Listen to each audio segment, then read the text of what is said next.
Welcome back. You're watching Taking Action Against Domestic Violence. You just heard from our sponsor, Verizon, and another way that you can be a hero is as easy as donating your old phone to their Hopeline program. That's right. The modern technology we enjoy also puts victims in danger because it allows abusers to track them. So when a victim is leaving a dangerous situation, they're often urged to leave their cell phone behind because an abuser can use it to track them right where they are. Hopeline phones include free minutes so that survivors can stay in touch with their employers and their support system.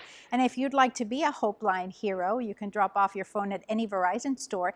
You can also print out a prepaid mailing label and send your phone in. We'll have a link to that on our Taking Action Against Domestic Violence page. Just go to our website at abcactionnews.com/DV. And now we turn things over to our colleague Dia Riley with another amazing hero. Our next hero is someone that we've been covering for years. The founder of Wheels of Success has enough community awards to fill our entire newsroom. The inspiration for all this good work? A case of domestic violence, her own. Look at the wheels. Okay, you ready? Oh my goodness. Oh, yay! Oh, it's gorgeous.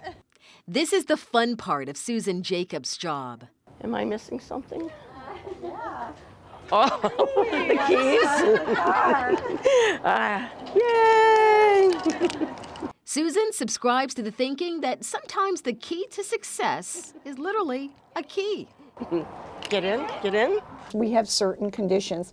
Susan is the driving force behind Wheels of Success, a nonprofit that provides cars for the working poor. You do make payment towards a car. It's not a free car, and it's not an entitlement program. You're working and you're paying it forward because that money now goes to fix the next car. Gail Connor is the car recipient this time.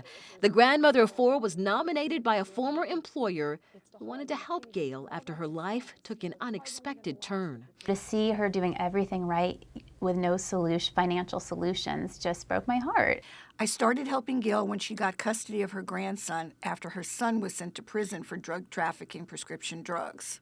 This letter, sent in to Wheels of Success, tugged at the heartstrings of its CEO. It explained how, in less than a year, Gail had adopted her grandson Cameron, grandson Brandon, his stepsister Alana, and then Christian, who's not even a relative. Gail couldn't bear the thought of him having no home other than foster care. Gail's always lived paycheck to paycheck, but that's getting more difficult now, having all of these kids under her care. How many times do you get to change somebody's life, you know?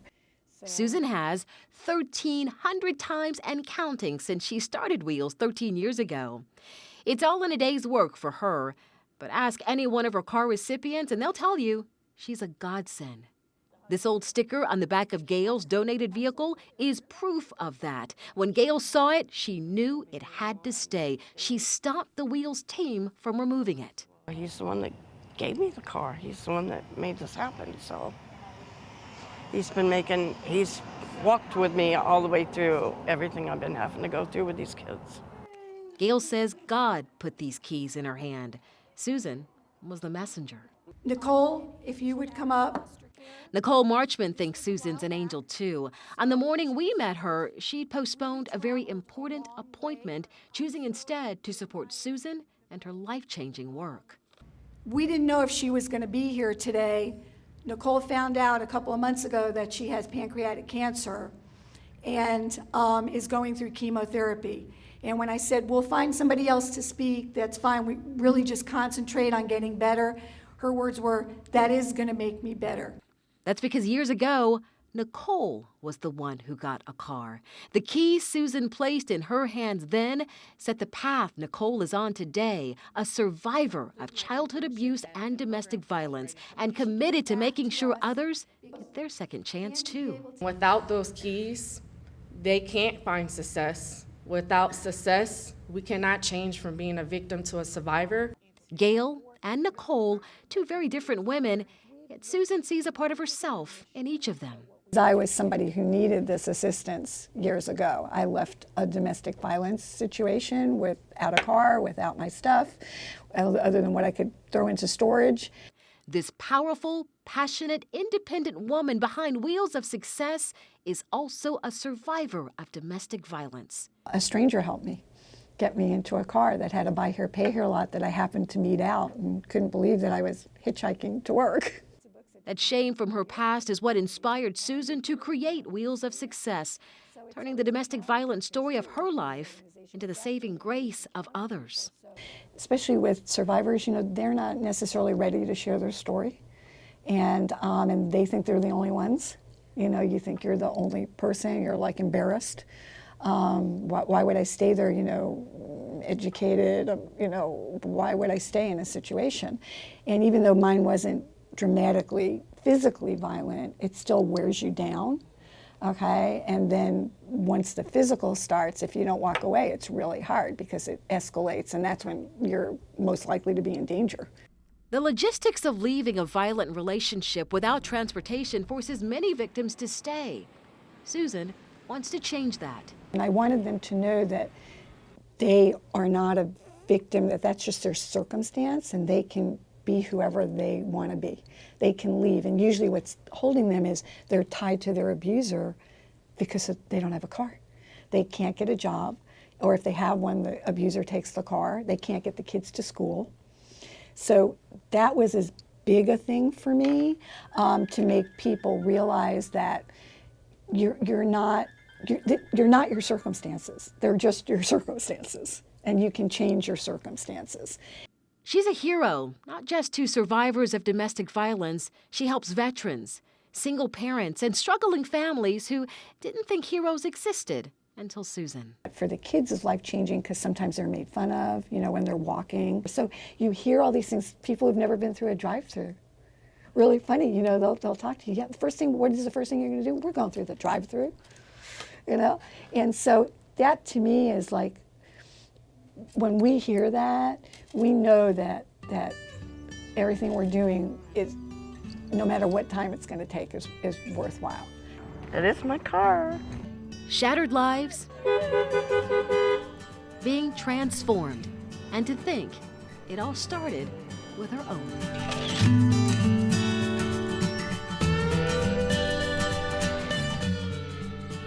We want to thank Susan Jacobs and the Wheels of Success families for sharing their stories with us. From one amazing hero to another, Jameson tells us now about her taking action against Domestic Violence Officer of the Year. Susan Jacobs needed a hero, so that's what she became. The same can be said of our Officer of the Year, a protector from the time he was a little boy. This summer, we got a look inside the day-to-day world of our Taking Action Against Domestic Violence Officer of the Year. There were many times in my career that I responded as a street police officer to a domestic violence case, and there's only so much I could do. That visit to City Hall was followed weeks later with a look into ours. Ashley, this is Hi, Ashley. Kim Bogart. Very nice to meet He's you. the chief of police. We invited Newport Richey's police chief, Kim Bogart, to meet our team on both sides of the camera, working to raise community awareness of domestic violence since 2009. From the TV side of the house to the web to social media, our staff poured into the newsroom to meet Bogart, our first police chief chosen Officer of the Year. This hero to many in Pasco, bringing his own hero to ABC Action News, his Uncle Paul, the man who inspired him to become a police officer, and so much more. It's just green paint. Yeah, That's all it is. That's all it is. The chief's constant smile and sunny disposition was disarming, giving up no clues of what was to come later when we sat down with the chief to talk about his childhood. We lived in mostly rural areas, so there was a lot of farmland there. It was a slice of Americana, quiet, almost Rockwell-esque, he says, but Kim's family portrait had a dark side. His father, Ken. There was always violence in the house. My dad, everyone was afraid of him.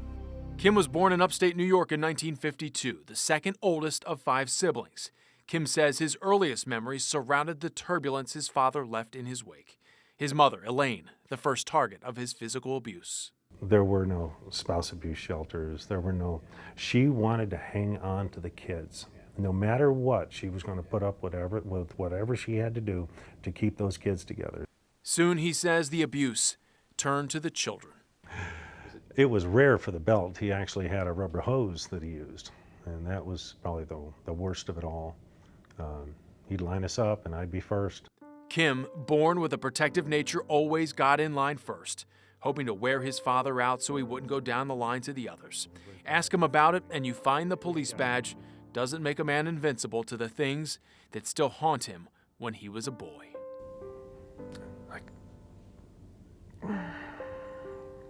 I couldn't stand to see the other children hurt.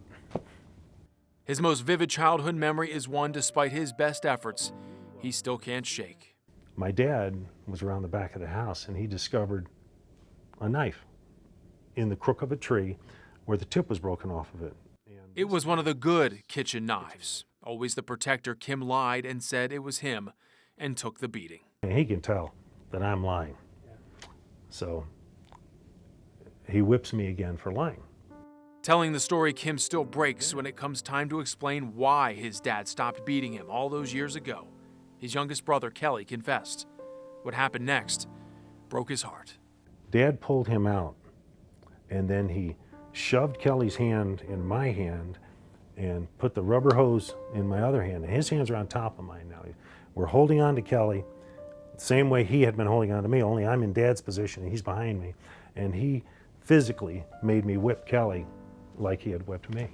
And it was horrible.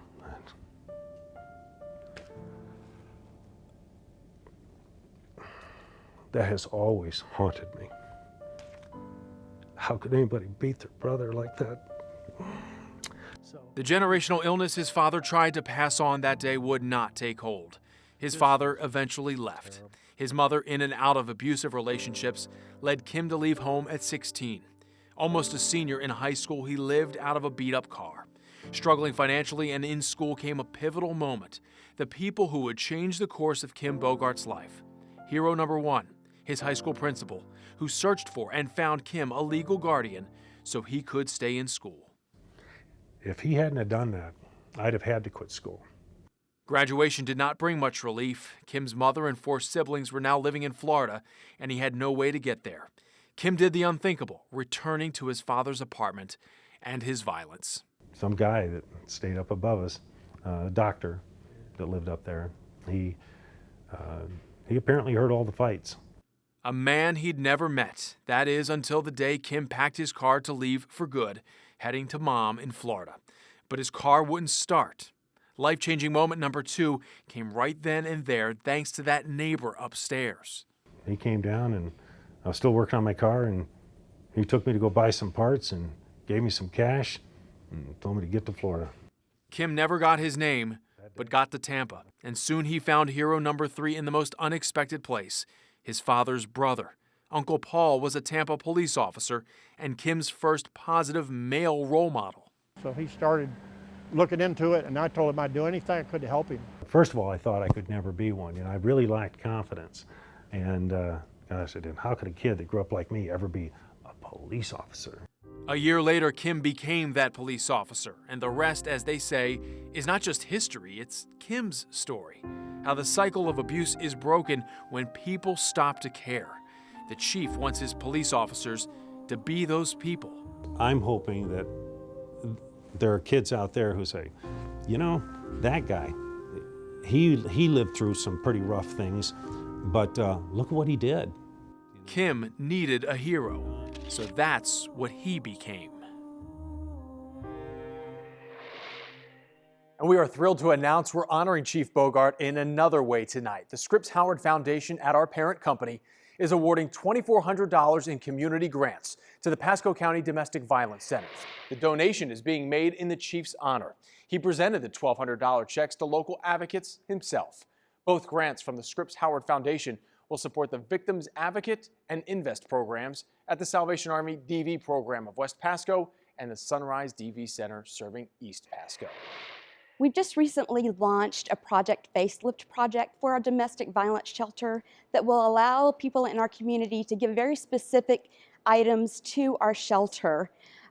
Some of those items are as simple as painting the walls or tearing up the floor and replacing them, or providing new linens for our bedrooms, new beds for our bedrooms. We are always looking for local businesses and community supporters to donate their time, talent, and energy. So if you can provide general maintenance, cleaning services, tree removal services, Or if you don't have a lot of time to designate, but you want to work on a special project as a group or as an individual, think about donating your services to Sunrise. My worst day doesn't look anything like any of their bad days. A happy ending that seemed so out of reach for so long. See how this homeless teenager turned into a high school graduate and meet the everyday heroes who helped change her life. And more heroes are coming up right after the break. You're watching Taking Action Against Domestic Violence. And what I want to promise everybody listening is that no one wants to be an abuse victim. And it's very rare to lie about it because we don't want to be victims. So if somebody is brave enough to break the silence and tell you that they're being abused, even if they're doing it awkwardly or imperfectly, or there's something off about the way that they're telling you, I say, please believe them.